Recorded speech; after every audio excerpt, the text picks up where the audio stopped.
बिस्मिल्लाहिर्रहमानिर्रहीम। अस्सलाम वालेकुम डियर स्टूडेंट्स। आज हम टेस्ट योर सेल्फ 2.2 करेंगे।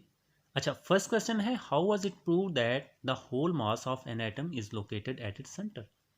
कि कैसे साबित हुआ कि एटम का जो सारा मास है वो इसके सेंटर में वाक़या होता है। During Rutherford's experiment, complete rebound of heavy alpha particles from the gold foil indicated that whole mass of atom is located at its centre. तो रदरफोर्ड के एक्सपेरिमेंट में अल्फा पार्टिकल्स की बौछार की गई थी एटम पर। बहुत ज़्यादा जो अल्फा पार्टिकल्स हैं वो एटम से गुजर गए थे, लेकिन सेंटर से अल्फा पार्टिकल्स नहीं गुजर पाए। सेंटर से अल्फा पार्टिकल्स टकरा कर रीबाउंड हो गए, वापस आ गए। तो इससे स्टूडेंट्स क्या जाहिर होता है कि एटम का जो सारा मास है वो सेंटर में है, जिसको हम न्यूक्लियस कहते हैं। यानी कि सेंटर से जो एटम है वो बहुत भारी है, बहुत सख्त है, यहाँ से अल्फा पार्टिकल्स नहीं गुजर पाए, तो सारा मास यही है, बाकी एटम खाली है, इसी वजह से बाकी जगह से अल्फा पार्टिकल्स गुजर गए। सो कंप्लीट रीबाउंड हुए थे अल्फा पार्टिकल्स एटम के सेंटर से, जिससे ये बात प्रूव हो गई कि एटम का सारा मास इसके सेंटर में है। नेक्स्ट क्वेश्चन है, how was it shown that atomic nuclei are positively charge. कि जो एटम के न्यूक्लियाई हैं उन पर पॉजिटिव चार्ज होता है, ये हमें कैसे पता चला। Alpha particles are positively charged during Rutherford's experiment. Deflection of a few alpha particles prove that there is a center of positive charge in an atom. तो देखें, जो अल्फा पार्टिकल्स की हमने बुछार की थी एटम पर, अल्फा पार्टिकल्स पर positive charge होता है। ठीक है, फिर जैसे ही हमने बुछार की अल्फा पार्टिकल्स की, तो बहुत ज़्यादा जो अल्फा पार्टिकल्स हैं वो बगैर किसी झुकाव के गुजर गए सीधे। लेकिन कुछ अल्फा पार्टिकल्स जो कि न्यूक्लियस के ऊपरी हिस्से से टकराए या ऊपर करीब से गुजरे, वो ऊपर की तरफ डिफ्लेक्ट हो गए। और चंद अल्फा पार्टिकल्स जो बिल्कुल सेंटर में टकराए वो कंप्लीटली रीबाउंड हो गए वापस। और जो अल्फा पार्टिकल्स नीचे वाले हिस्से से न्यूक्लियस से टकराए वो नीचे की तरफ डिफ्लेक्ट हो गए। तो इस डिफ्लेक्शन से हमें यह पता चला कि एटम के सेंटर में पॉजिटिव चार्ज है। क्यों? क्योंकि हमें पता है कि जो हीलियम के न्यूक्लियाई हैं, यानी कि अल्फा पार्टिकल्स जिनकी हम बुछार की है, उन पर पॉजिटिव चार्ज है। तो बस जैसे ही पॉजिटिव चार्ज न्यूक्लियस के करीब पहुंचे, तो न्यूक्लियस के पॉजिटिव चार्ज ने इनको रिपेल किया, इनको दफा किया, क्योंकि हमें पता है कि पॉजिटिव चार्ज को रिपेल करता है, दफा करता है। तो अगर न्यूक्लियस पर नेगेटिव चार्ज होता तो ये पॉजिटिव चार्ज इस नेगेटिव चार्ज के साथ टकरा जाते और कंबाइन हो जाते, चिपक जाते। देखें, positive charge of nucleus repelled positively charge alpha particles. तो दफा किया ऊपर, दफा किया नीचे, या दफा किया वापस रिपेल किया, जिससे हमें शो हुआ कि न्यूक्लियस पर positive charge. Next third question है, name the particles which determine mass of an atom. हमने एटम के उन पार्टिकल्स का नाम बताने जो मास रखते हैं, और सारा एटम का मास इन्हीं पार्टिकल्स की वजह से होता है। तो protons and neutrons determine mass of an atom.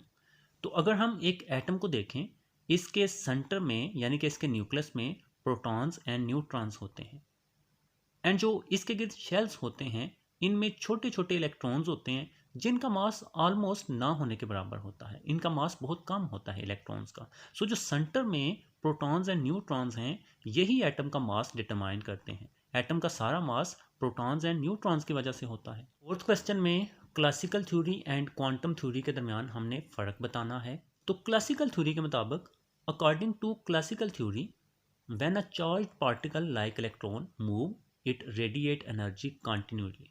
ठीक है, कि कोई भी चार्ज पार्टिकल है जब वो मूव कर रहा है, तो लेट्स सपोज कर लेते हैं कि न्यूक्लियस के गिर्द वो रिवॉल्व कर रहा है, तो वो मुसलसल एनर्जी खारिज करता रहेगा। तो मुसलसल एनर्जी खारिज करने की वजह से इसका जो रेडियस है वो छोटे से छोटा तर होता जाएगा, एंड ये न्यूक्लियस में गिर जाएगा। यानी कि एनर्जी का अखराज जो है वो मुसलसल होता है। Like electron when it move it radiate energy continuously, यानी कि मुसलसल लगातार एनर्जी खारिज करता है। But quantum theory says that energy is not emitted continuously. Energy जो है वो मुसलसल खारिज नहीं होती। एनर्जी इज इमिटेड और absorbed only when an electron jumps from one orbit to another. तो क्वांटम थ्योरी के मुताबिक जब एक इलेक्ट्रॉन एक ऑर्बिट में गर्दिश कर रहा है, तो उस वक्त वो एनर्जी रेडिएट या एब्जॉर्ब नहीं करता। जब एक ऑर्बिट से दूसरे ऑर्बिट में जंप लगाकर जाता है, तो उस वक्त ये एनर्जी एब्जॉर्ब या लूज करता है। सो इसके मुताबिक एनर्जी का अखराज जो है, जो रेडिएशन है, वो कॉन्टीन्यूसली होती है, जबकि क्वांटम थ्योरी के मुताबिक एनर्जी कॉन्टीन्यूसली रिलीज नहीं होती, रेडिएट नहीं होती, बल्कि स्टेप्स बाय स्टेप्स रिलीज होती है when an electron jumps from one orbit to another orbit.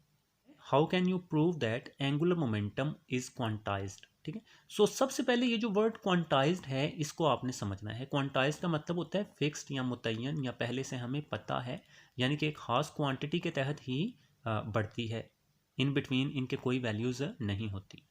So angular momentum of an electron is integral multiple of quantity h/2π, where जो ये angular momentum है mvr is equal to nh/2π, where n is equal to 1 2 3 4 and so on.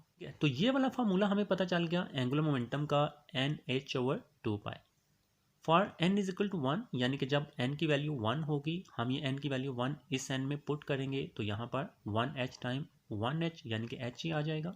For n is equal to 2, हम ये n की value 2 है, ये इस n में पुट करेंगे तो 2h/2π हो जाएगा।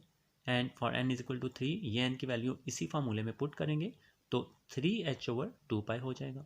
Similarly it will be 4h/2π, 5h/2π and 6h/2π and so on for higher orbits where h/2π is a constant. So ये जो h/2π है ये कांस्टेंट क्वांटिटी है, वो एक खास क्वांटिटी के तहत ही बढ़ रही है, यानी कि h/2π का टेबल है। ठीक है, जैसे h/2π 1 time h/2π, h/2π 2 time 2h/2π, similarly 3h/2π, 4h/2π, 5h/2π।